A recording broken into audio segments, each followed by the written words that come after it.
For your ex, an ex who broke your heart. It's all part of their Quit Bugging Me campaign. All you have to do is message the El Paso Zoo on their Facebook page with the name of your ex. The cockroaches will then be fed to the meerkats. A feast that will be live streamed on the zoo's website and Facebook page on Valentine's Day. This is harsh. It's also brilliant. These Madagascar hissing cockroaches actually hiss and are bred at the zoo for feeding purposes. So, there's that special someone in your life who you'd like to see being eaten by a meerkat on Valentine's Day. Here you go. Very creative. It is very creative. That's our time for now. Thanks for watching. Be careful if you're heading out this evening. We'll see you back here tomorrow. News 3 at 5.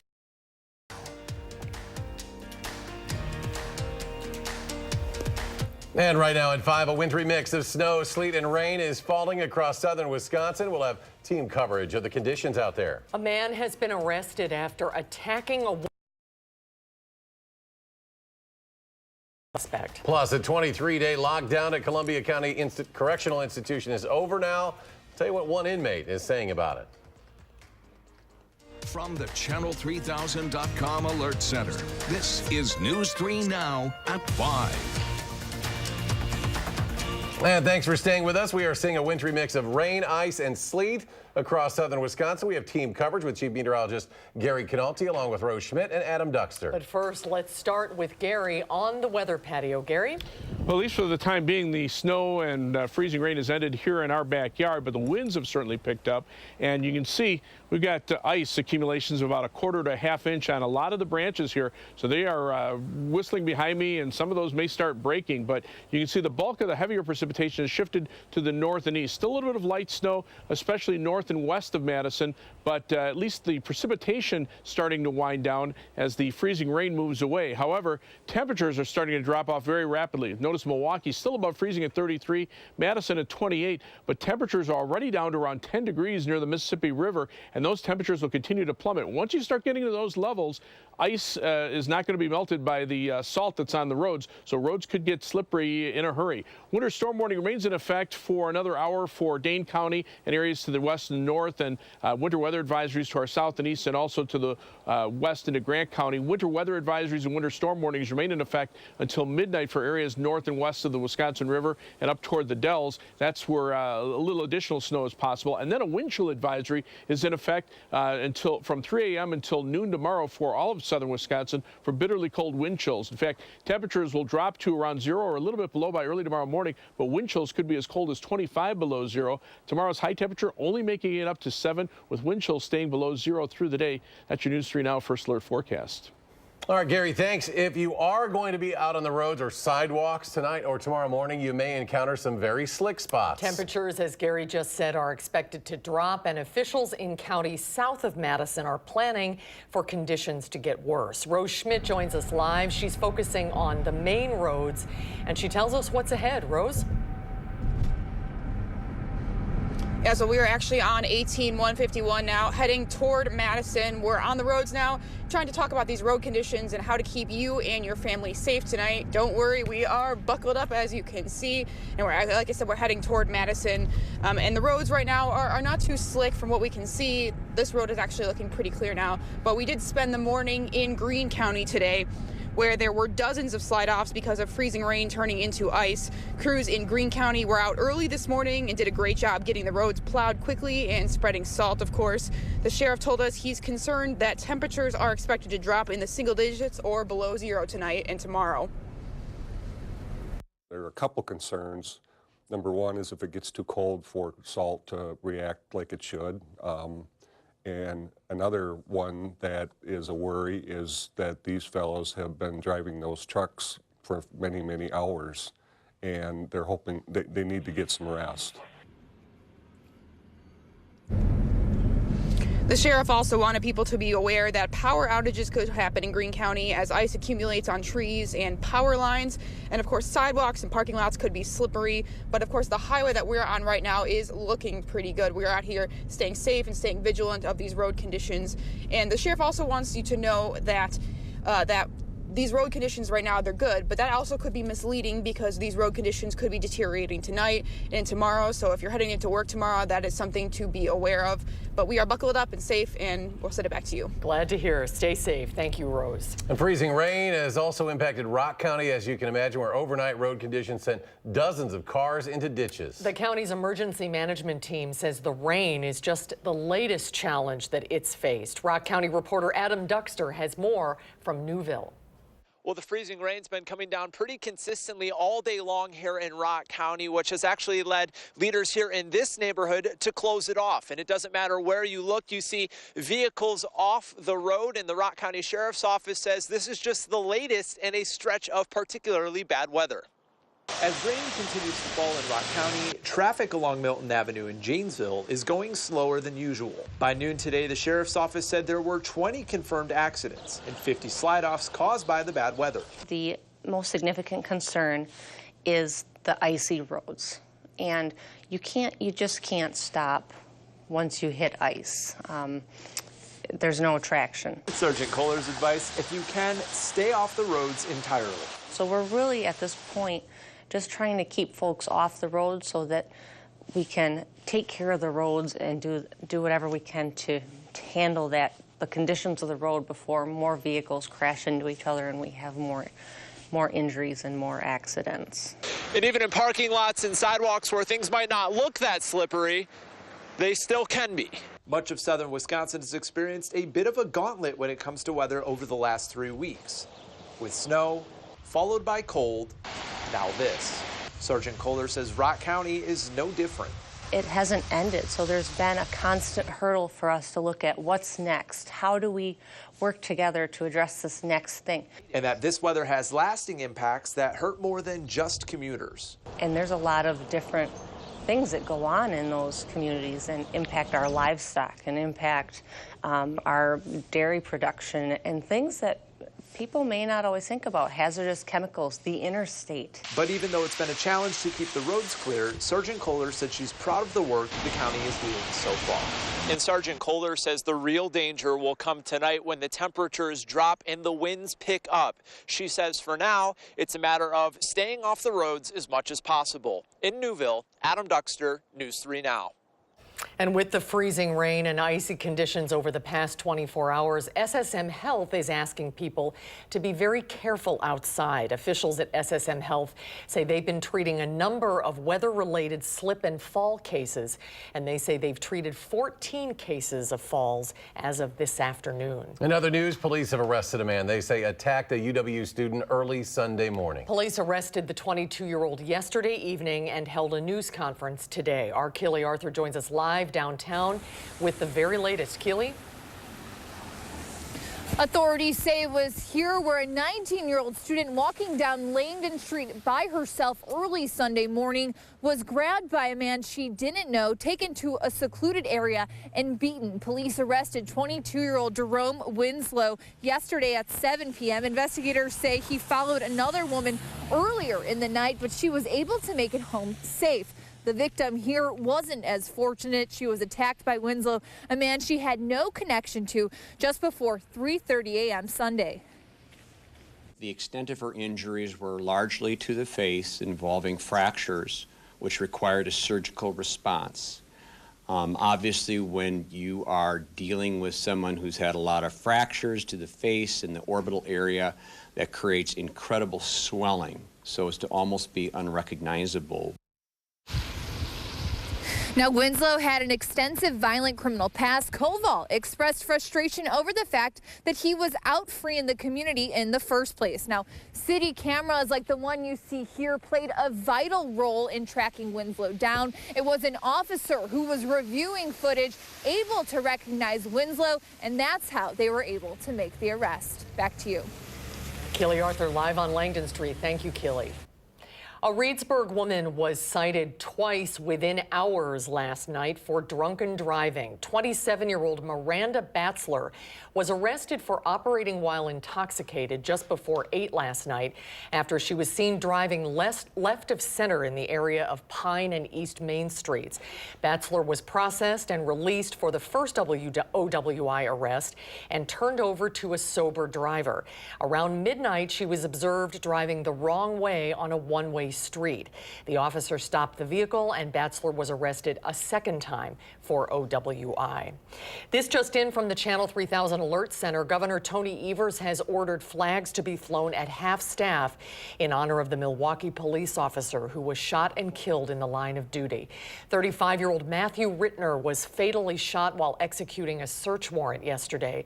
The suspect involved in his death is in custody. After 23 days, the Columbia County Correctional Institution is no longer on lockdown. The Department of Corrections tells us the lockdown is part of a routine search to ensure safety, but the inmates and their families are not buying it. Jamie Perez is here in the studio now with what we know. Jamie? That's right. Well, a lot of people who have loved ones there that are housed in that prison told me they want answers from the DOC, not only addressing why there was a lockdown to begin with, but many saying that what the DOC was telling us didn't line up with what the inmates said they were experiencing. In our previous reports, the DOC said CCI was put on lockdown to ensure a thorough search, saying they could not comment on it because it could compromise the safety and integrity of that search. They've also said inmates were getting one hot meal a day and showers on a regulated basis.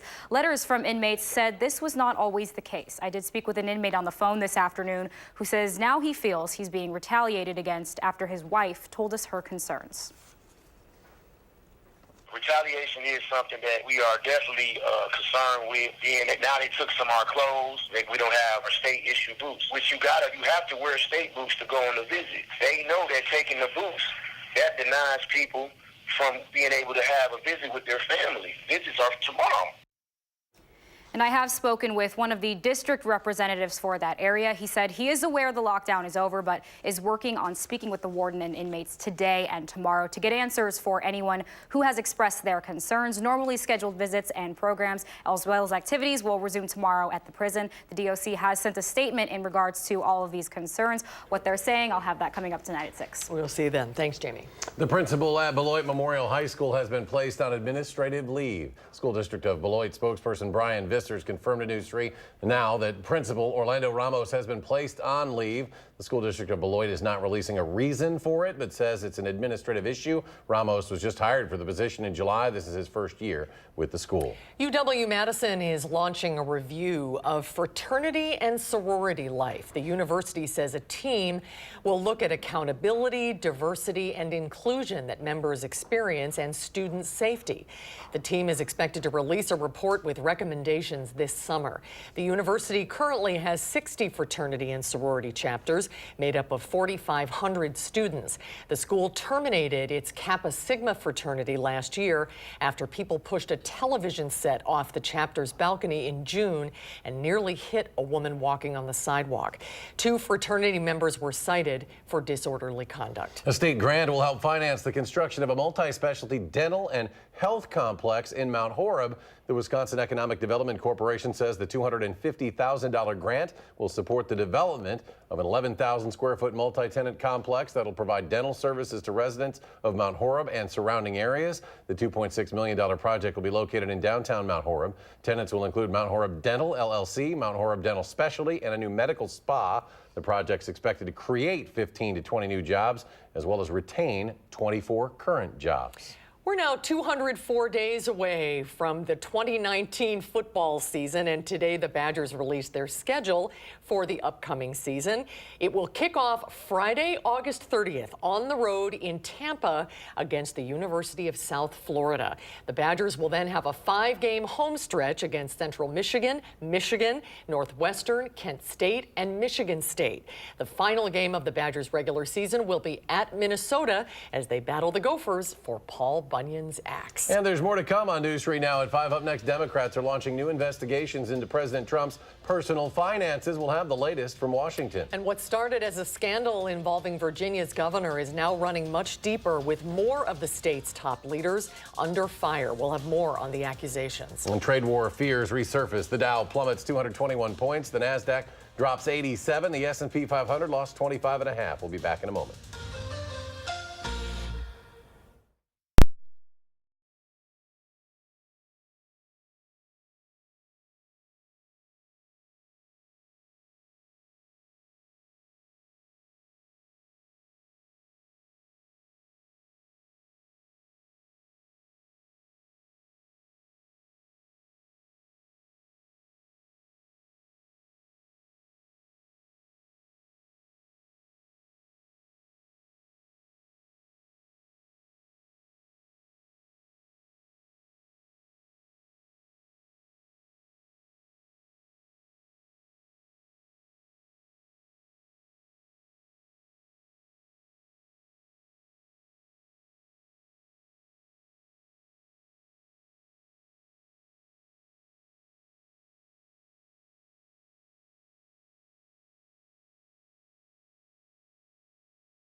Welcome back. Democrats are launching new investigations into the president's personal finances. A hearing is underway on whether presidents should be required to make their tax returns public. Yesterday, Congressman Adam Schiff announced the House Intelligence Committee's investigation of possible collusion between the Trump campaign and Russia will be expanding. President Trump's acting attorney general has been called to testify on Friday before a House committee looking into the administration's handling of special counsel Robert Mueller's investigation. I would say if he did testify, he'd do very well. He's an outstanding person, a very, very fine man. Will allow us to investigate any credible allegation that financial interests or other interests are driving the decision-making of the president or anyone in the administration. The House Judiciary Committee voted 23-13 along party lines to approve a subpoena, if necessary, to compel Acting Attorney General Matthew Whitaker to answer all questions. Virginia's political chaos is showing no signs of ending, with the state's top 3 elected officials all embroiled now in controversy. Attorney General Mark Herring admitted Wednesday he wore blackface to a college costume party back in 1980. Just a few days ago, Herring called for Governor Ralph Northam to resign. over a similar photo in his medical school yearbook. Lieutenant Governor Justin Fairfax, the first in line to replace Northam if the governor resigns, but Fairfax has his own scandal, a sexual assault allegation, which he has denied. Well, let's go back and look at our weather once again. First alert forecast. Chief Meteorologist Gary Canalti joins us. Gary? Well, Eric, the winter storm part is winding down, but now we're dealing with the wind chill situation that'll be developing later on tonight. We have alert days in the forecast for tonight because as the snow ends, icy roads may continue because of the fact that temperatures will drop to below 10 or 15 degrees shortly after midnight. And at that point, salt doesn't really work on the roads. And then you can see bitterly cold wind chills by morning down to 25 below zero. Tomorrow, the alert day is for the bitterly cold temperatures with actual high temperatures in the single digits above zero, but wind chills staying 10 to 15 below zero for much of the day. And then wind chills dropping down to about 20 below zero by early on Saturday morning before conditions start to improve. Now, as we take a look at Doppler track, you can see the snow and freezing rain has generally shifted to the north and east. Still a little snow back, especially out toward the Dells and between there and La Crosse. This area might get an additional inch or so of snow accumulation. That's why the advisories and warnings run a little bit later there until midnight. But for the rest of us, even though the precipitation is winding down, those winds are picking up. Already we have those winter storm warnings that remain in effect until 6 p.m. for the Madison area, but also until midnight for Juneau and Adams counties out toward La Crosse, and then winter weather advisories north of Grant County until midnight. And then farther out to the west, you can see blizzard warnings for blowing snow over parts of Minnesota and the eastern Dakotas, and then winter weather advisories to our south that run till 10 a.m. tomorrow morning for blowing snow and bitterly cold wind chills. And then for the rest of us, it's the wind chills. Wind chill advisory in effect from 3 a.m. tomorrow morning until midnight or until noon tomorrow for all of southern Wisconsin. Farther out to the west, wind chill warnings in effect for much of western Minnesota and northern Iowa for wind chills that could get down to 40 below zero. Actual temperatures right now, 33 in Milwaukee, 28 in Madison. But look what happens as you get to La Crosse. They're at 11. Temperatures are already below zero in western Minnesota. And then compared to 24 hours ago, you can see the big drop off in temperatures. But more importantly, as those winds pick up, take a look at those wind chills right now, running close to 30 below zero already over parts of western Minnesota. And that's what's heading in our direction for later tonight into tomorrow morning. And then after we get past the bitter cold, guess what? Some more snow on the way. This is for Sunday morning, starting Sunday morning. You can see a little bit of snow, maybe a 1 to 3 inch snowfall Sunday. And then another storm system on Tuesday, bringing similar amounts or maybe even heavier according to the GFS computer model for the U.S. government. That one would give us about a 6 to 7 inch snowfall on Tuesday. The European computer model, about similar amounts for Sunday, but a little bit less, maybe in the 3 to 5 inch range for Tuesday into Tuesday night. So again, something to watch out for down the road. Live view from the Queen Bee Radio Skycam in Platteville. A few flurries out there. You can pick them out from time to time. Right now, not snowing in Madison from the Edgewater Skycam. As we check out our almanac for today, the high temperature in Madison, 31, the low at 24, but we'll drop below that well before midnight. 28, the current temperature, some light snow falling. Winds out of the west at 13 miles per hour, drop our wind chill to 17 degrees. So our forecast includes that winter storm warning for Dane County. This is going to expire at 6 p.m. for most of our viewing area, but continues until midnight for areas north of the Wisconsin River and north and west of the Dells. Winter storm warnings and winter weather advisories there. And then all of us under a wind chill advisory from 3 a.m. until noon tomorrow.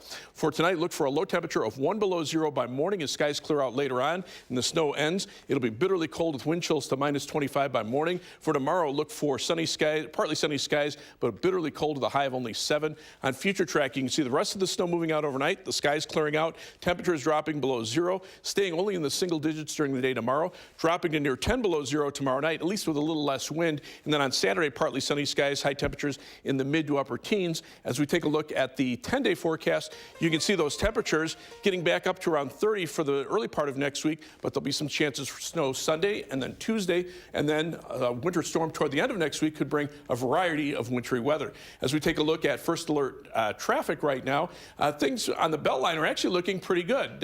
We're seeing very little in the way of delays, traffic moving very steadily in both directions. A lot of people heeding the advice of officials and staying home. Right now, not seeing any major delays on the Beltline. A couple of slowdowns with an accident on the Beltline over toward, looks like Whitney Way, and then also some slowdowns on Highway 12 heading north out of Middleton. Otherwise, traffic time's pretty normal in both directions on the Beltline. Heading out of Madison, 27 minutes down to Janesville, 17 minutes to Sauk City, and 16 minutes to Sun Prairie on US 151. That's your first alert traffic. All right, Gary, thank you. And ahead on News 3 now at 5, a new report says most Americans are at risk of having their identity stolen. We'll have tips on how to protect your information.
A new report says most Americans are at risk of having their identities stolen. Tom Hansen has some tips on how to keep your personal information safe.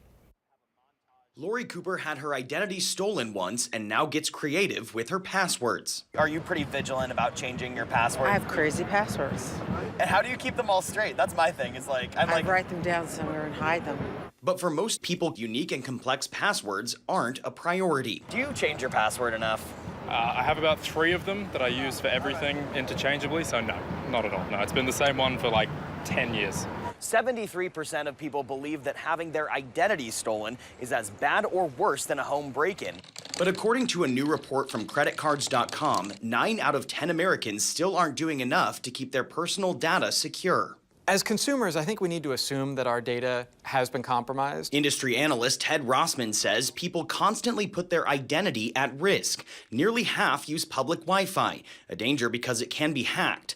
35% save payment info on their computer, and many others throw out documents containing personal information without shredding them. Rossman says the best way to protect yourself is contact the major credit agencies and freeze your credit. Because it's going to completely lock down your credit report. So if a bad guy takes your information and wants to go out and get a loan, if your credit is frozen, the lender is going to lock it down. They're not going to give that fraudulent credit. That can stop an online criminal from doing significantly more damage. Tom Hansen, CBS News, New York. Experts recommend you check your bank statements, your medical statements, and even your utility bills to ensure that you have not been hacked. Stay with us. We'll have one more check of your forecast in just a moment.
After the rain comes the bitter cold. Yeah, already temperatures are dropping very rapidly out to the west of us. We're still at 28 in Madison, but notice Prairie du Chine's down to 9 degrees. And look at the wind chills. They're already down below zero across western Minnesota, or western portions of Wisconsin and parts of Minnesota. We have winter storm warnings in effect for another few minutes for the Dane County area, but to the west and northwest they continue until midnight, and then a wind chill advisory for everybody from 3 a.m. until noon tomorrow.